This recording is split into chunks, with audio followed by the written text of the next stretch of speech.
জুলাই ঘোষণাপত্রের একটি খসড়া প্রকাশিত হয়েছে, যেখানে জুলাই আগস্টের গণহত্যাকে বলা হয়েছে শাসক গোষ্ঠীর প্রতিহিংসার শিকার হয়ে নিহত হয়েছে।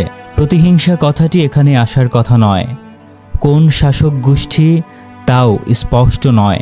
এমনকি শুধু জুলাই গণহত্যাই নয়, সবগুলো পয়েন্টই যেন আওয়ামী লীগকে বাঁচানোর সুকৌশল। ঘোষণাপত্রের খসড়ায় যে ধোঁকা দেওয়া হয়েছে তা উল্লেখ করা হলো। নতুন বাংলাদেশ বা সেকেন্ড রিপাবলিকের ধারণা এখানে সম্পূর্ণ অনুপস্থিত। মুক্তিযুদ্ধের মূলনীতি হিসাবে সাম্য, মানবিক মর্যাদা ও সামাজিক সুবিচার আছে, কিন্তু জাতি হিসাবে আমাদের একটা তাওহিদি সফর আছে, যার ভিত্তিতে আমরা ভারত থেকে আলাদা হয়েছিলাম। সে বিষয়ে কিছুই বলা নেই। আল্লাহর উপর পূর্ণ আস্থা ও বিশ্বাস এখানে অনুপস্থিত।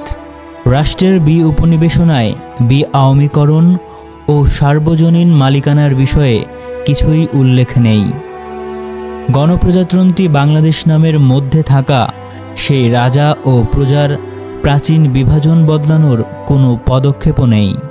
পিলখানা হত্যাকাণ্ড এবং শাপলা গণহত্যার কথা আলাদাভাবে উল্লেখ করা উচিত ছিল।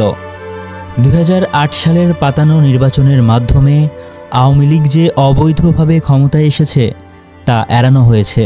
এর মাধ্যমে 2007 সালের 11ই জানুয়ারি বিদেশি শক্তির ইশারায় দেশের ক্ষমতা কুক্ষিগতকারী জেনারেল মঈন আহমেদকে রাষ্ট্রীয়ভাবে ইনডেমনিটি প্রদান করার আশঙ্কা দেখা দিচ্ছে। 2009 সালে একটি দলীয় সরকার রাষ্ট্র পরিচালনার দায়িত্ব গ্রহণ করে আওয়ামী লীগের অধীনে 14 দলীয় মহাজোট সরকার এবং আওয়ামী লীগের দোসর রাজনৈতিক দলগুলোর ভূমিকাকে উল্লেখ করা থেকে সুকৌশলে বিরত থাকা হয়েছে। এই একই রাজনৈতিক জোটের সবাই যে টানা 3টি জাতীয় নির্বাচন কারচুপি করেছে সেটাও ধামাচাপা দেওয়া হয়েছে।